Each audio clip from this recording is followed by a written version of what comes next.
Is that clear? Okay. So then let's move towards define names. Next sheet पे आ जाए. It's very interesting now. ये बड़ा interesting है. अब ये इसमें से एक चीज ऐसी है जो शायद आपने पहले ना पढ़ी हो. इंटरेस्टिंग क्या है, इधर देखिए. आ, अगर मुझे इस पूरी इस पूरी रेंज को बार बार इस्तेमाल करना पड़े, बार बार सेलेक्ट करना बड़ा मुश्किल होगा, टाइम लगेगा. यानी अगर मुझे इसी का टोटल चाहिए, इसी का एवरेज चाहिए, इसी को काउंट करना है, इसी के ऊपर बार बार कुछ ना कुछ करना है इस रेंज के ऊपर, तो इसका एक बेहतरीन तरीका यह है. सुनिए गौर से. मैं इन सब को पहले सेलेक्ट कर लूं. कर लिया सेलेक्ट. एक कोने में चला गया, इधर इधर इधर मैंने डबल क्लिक करके उसको हाईलाइट कर दिया. D4 लिखा हुआ था, उसको क्या किया, हाईलाइट कर दिया. राइट. और इसको मैंने नाम दे दिया प्रोडक्ट 1. क्या लिखा, प्रोडक्ट 1. और एंटर कर दिया. अब इस पूरी रेंज का एक नाम बन गया, क्या, प्रोडक्ट 1. सर इसका फायदा बताएं. इधर देखिएगा, इधर देखिएगा. ये क्या है, टोटल इज इक्वल टू लिखा. आप देखिएगा प्लीज. अब पहली दफा आपको फंक्शन बता रहा हूं. इससे पहले टोटल करने के लिए क्या कर रहे थे, बार बार सिलेक्ट कर रहे थे, प्लस प्लस प्लस प्लस. अब मैं कह रहा हूं नहीं भाई, मुझे सम करके दो. सम का फंक्शन SUM सम. लेकिन पहले इज इक्वल टू सम. अब SUM के सारे फंक्शंस नीचे दिख रहे हैं, हमें सबसे ऊपर वाला चाहिए. तो एक तरीका तो ये कि मैं इस पर डबल क्लिक कर दूं जो चाहिए, या फिर मुझे पता है ऑलरेडी कौन सा हाईलाइट हुआ हुआ है, सम वाला ही हाईलाइट हुआ हुआ है. तो मैं जैसे ही सम लिखूं और वो वाला फॉर्मूला हाईलाइट हो जाए जो मुझे चाहिए. अच्छा इसको गौर से लिखना. सिर्फ S लिखूंगा तो सीक्वेंस में अल्फाबेटिकल ऑर्डर में फॉर्मूला सारे दिखा रहा है S वाले, लेकिन मुझे ऊपर सबसे पहले क्या आ रहा है, स्कैन आ रहा है. क्या आ रहा है, मुझे स्कैन चाहिए नहीं. तो मैंने कहा सम चाहिए तो U. अब SU वाले सारे आ गए. फिर भी अब मेरा वाला टॉप पर नहीं है, लेकिन नीचे आ रहा है तीसरे नंबर पर. तो या तो मैं एरो की प्रेस करके नीचे जाऊं, या फिर एक दफा और M लिख दूं. लिख दिया. अब आ गया. अब या तो इसको डबल क्लिक कर दूं या टैब की प्रेस कर दूं. Tab, TAB tab. टैब की प्रेस करूंगा तो खुद ब खुद जो हाईलाइटेड फॉर्मूला होता है, जो ब्लू हुआ हुआ होता है, उसको सिलेक्ट कर लेता है. जो ब्लू हुआ होता है उसको सिलेक्ट कर देता है टैब. तो टैब की प्रेस किया. अब एक्सेल क्या अच्छा काम करता है वो देखिए. इधर प्लीज. एक्सेल आपको जब आप फॉर्मूला फंक्शन अप्लाई करते हो तो वो उसकी पूरा पैरामीटर्स दे देता है. वो आपको हिंट देता है कहां से कहां तक सम करना है. अब एक तरीका तो ये कि मैं ऊपर से लेकर नीचे तक सबको सिलेक्ट कर लूं. ऐसे देखो, सबको सिलेक्ट कर दूं. कर लिया. और दूसरा तरीका ये है कि मैंने तो नाम दिया हुआ है ना यार. क्या नाम दिया था, अब देखते जाओ. PRODU. ये आ गया. ये भी प्रोडक्ट है, ये नहीं. ये वाला साइन बना हुआ होगा इसके साथ. ये इस तरह का बना होगा. देखो बाकियों से मुख्तलिफ है, बाकियों के साथ FX लगा हुआ है, बाकी फंक्शंस है, बीच में एक अजीब सा है. ये वाला क्लिक करूंगा, ये मेरा जो मैंने किया था, डबल क्लिक कर दिया और क्लोज कर दिया. तो प्रोडक्ट 1 क्लोज किया. अब वो पूरा उसने रेंज खुद ब खुद सेलेक्ट कर लिया. अब एंटर करूंगा तो 284 करके दे दिया. तो when you name a range, फिर आप बाद में उस रेंज को रेफर कर दिया करो. पूरी रेंज उठाता है, वो पूरी रेंज उठाता है. सो अब आप एक काम करें. आप पहले जाएं, P1 को नाम दें, फिर P2 को नाम दें प्रोडक्ट 2, फिर प्रोडक्ट 3, और फिर प्रोडक्ट 4, और फिर सब पे नीचे फॉर्मूला अप्लाई कर दें. और फिर उसके बाद हम आगे बढ़ते हैं. तो अब मैं कर रहा हूं, सबको इसको सेलेक्ट किया and I named it product 2. Enter. इसको सेलेक्ट किया, I will name it product 3.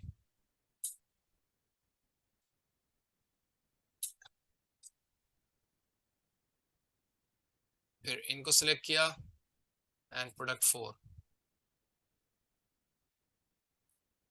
और नीचे is equal to sum product. अब मेरे पास सारे नेम्स जो मैंने लिखे थे वो सारे आ गए हैं। मुझे प्रोडक्ट 2 चाहिए, यहाँ प्रोडक्ट 2 हो गया।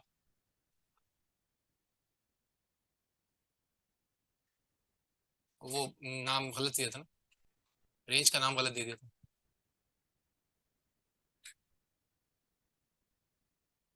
सम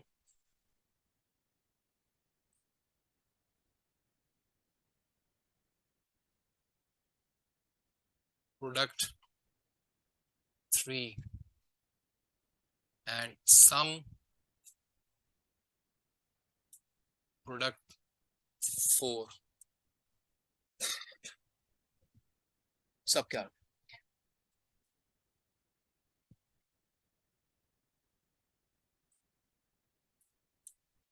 तो आपको पूरा सिलेक्ट करना है ना। आपने सिर्फ एक सेल को नाम प्रोडक्ट 1 दे दिया तो फिर कैसे होगा? सारे सेल सिलेक्ट करके नाम देना है ताकि पूरी रेंज का नाम आ जाए, किसी एक सेल का नाम थोड़ी रखना है। ठीक है, ये सबको देखिए, इन सबको सिलेक्ट करना है पहले, फिर यहां पर नाम रखना है। अगर एक सेल का नाम सिलेक्ट करेंगे तो फिर सिर्फ सेल को ही सिलेक्ट करेगा ना वो बार बार। सही है। अब इसी तरीके से नीचे एवरेज का फॉर्मूला भी अप्लाई कर सकते हो।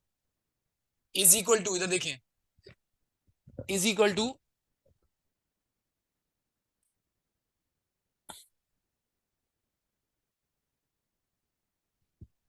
Is equal to average.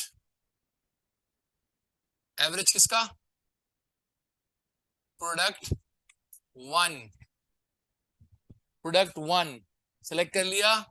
अब ये जो प्रोडक्ट 1 की रेंज है उन सबका क्या निकाल के देगा? एवरेज निकाल के देगा 71।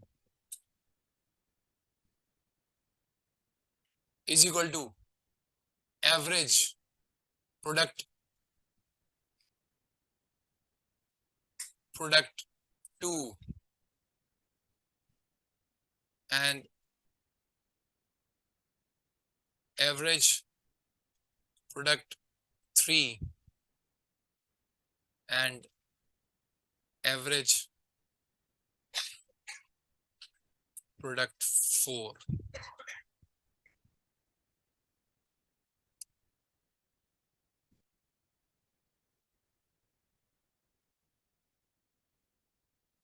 आपने आपने एवरेज वाले फॉर्मूले में प्रोडक्ट 1 बताई थी। सही है, क्योंकि आपने रेफरेंस खुद फिक्स कर दिया है प्रोडक्ट 1। अब ड्रैग नहीं करना है अब आपको, आपने इसीलिए तो हाँ इसीलिए तो आपने वो ये किया कि आपको वहां बार बार लगाना। अच्छा, इधर देखिए प्लीज, ये कौन है? तो असद का सब कुछ यहां पर है ना, तो हम ये कर सकते हैं कि हम इसको भी नेम दे देते हैं कि हो सकता है हमें असद, असद का टोटल चाहिए हो। तो इस पूरे को सिलेक्ट करके यहां पर क्या लिख दूं? असद। और यहां जब टोटल लिखूं तो क्या करूं? सम असद।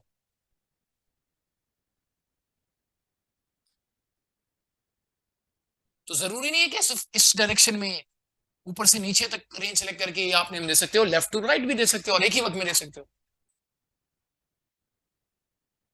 तो अब असद का सम करके दे दिया, नीचे प्रोडक्ट का सम करके दे दिया। आपको पता है इस रेंज का फायदा क्या है? अगर हो सकता है मैंने अलग से नीचे शीट बनानी थी और वहां असद लिखना था, तो असद लिखने के आगे मैं अगर उसका टोटल दिखाना चाहता तो मुझे वापस टेबल पे जाने की जरूरत नहीं थी। मैं इज इक्वल टू असद लिखता और कहीं पर भी शीट के अंदर असद को की टोटल करके दिखा देता। तो मुझे नीचे अगर कहीं पर जाकर कोई रिपोर्ट बनानी होती जहां असद की टोटल दिखाना होता तो मुझे वापस टेबल पे जाकर सिलेक्ट करने की जरूरत नहीं पड़ती। मैं असद का नाम लिखता और असद का टोटल करके दे देता वो। तो it makes things a lot easier. ठीक है, समझ में आया? अच्छा, ऐसा हो सकता है बाद में आपका ख्याल है यार ये नाम तो गलत लिख दिया है, इसको हटाना हाँ? है ना? हटा के दिखाओ, नाम हटाना है मतलब खत्म करना है, वापस पुराने पे लेके आना है। नाम चेंज कर दोगे ना, पुराना वाला करना है। यानी पुराने में तो नाम था ही नहीं, पुराने में तो नाम था ही नहीं ना, रेंज का तो कोई नाम नहीं था। करो, करो ना, एंटर करो, एंटर भी तो करो।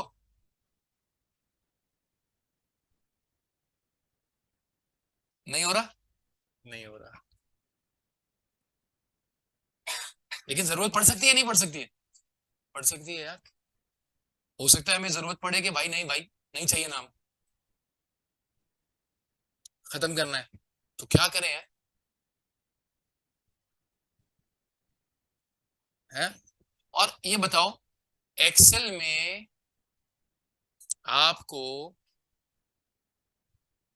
जरूरत पड़ सकती है ना किसी भी फीचर की, तो आज तो टीचर है वो बता देगा, कल आप खुद कर रहे होगे तो क्या होगा? तो किसी जगह फंसो तो कैसे उस मसले से बाहर आना है, राइट? तो अब आपको चीज दिखाता हूं।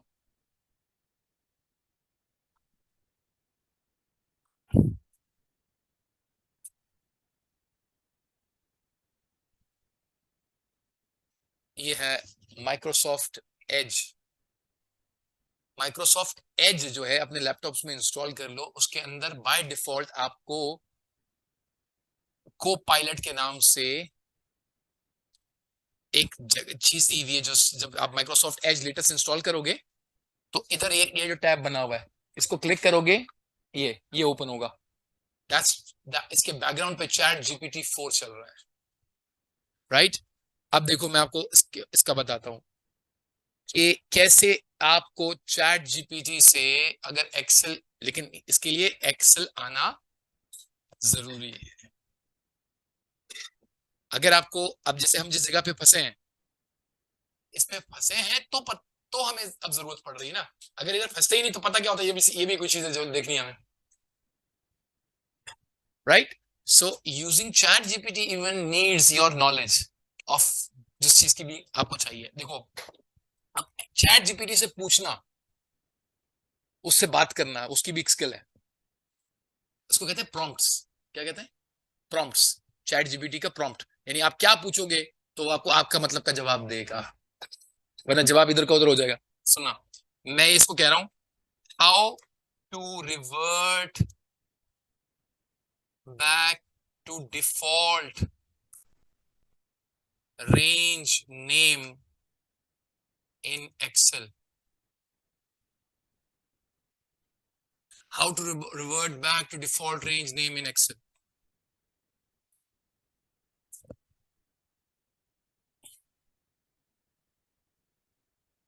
If you want to revert back to the default range name in Excel, you can go to, क्या कह रहा है, press Control plus F3 to open the name manager dialog box. करें? अरे लिखा हुआ है ना, कंट्रोल, हाँ control plus F3, function 3, name manager आया। मैं भी करता हूं, आप भी करें। कंट्रोल, ये आ गया, ओपन हुआ आपके पास। इन सबको क्या करें, इन सबको क्या करें, सेलेक्ट करें।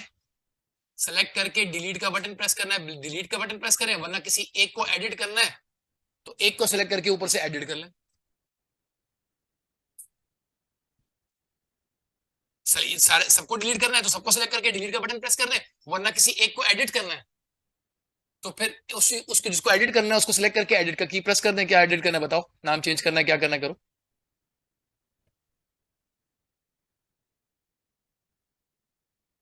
सो अब इस पूरे कोर्स में मैं आपको बार बार चैट जीपीटी की यूजफुलनेस भी बताऊंगा, how to use ChatGPT while you are stuck into Excel. आप एक्सेल की किसी जगह पे फंसो तो उसको चैट जीपीटी के थ्रू कैसे आप हल कर सकते हो, how you can get your solutions from chat GPT.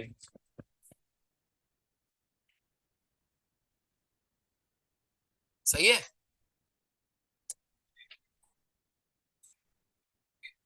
कौन से? नेम एरर आ जाएगा ना, नेम एरर आ जाएगा, क्योंकि फॉर्मूले में आपने प्रोडक्ट 3 लिखा होगा, प्रोडक्ट 3 पीछे कुछ है ही नहीं, तो you will get name errors, name error आएगा यार। फंक्शन F3, अरे यार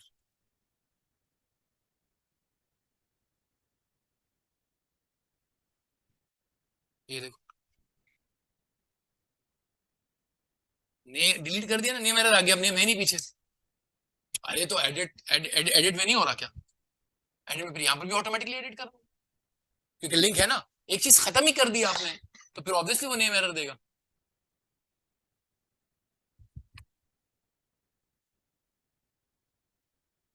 तो जब आप किसी सेल का नाम क्या कर दोगे बाद में, डिलीट या खत्म कर दोगे, तो फिर जहां जहां उसका रेफरेंस दिया वहां नेम एरर आ जाएगा, क्योंकि वो फंस जाएगा ना कि भाई क्या लिखा हूं, है तो है ही नहीं पीछे पे बैकग्राउंड में डेटाबेस में वो। हाँ वो कर देता, लिंक है ना, लिंक्ड है, उसको पता है ना डेटा है, लेकिन वो कह रहा है बस सिर्फ यूजर ने अपना नाम से थोड़ा चेंज किया, वो नाम अभी भी है, नाम चेंज है, नाम ही खत्म हो गया, तो कैसे करेगा फिर? ठीक है।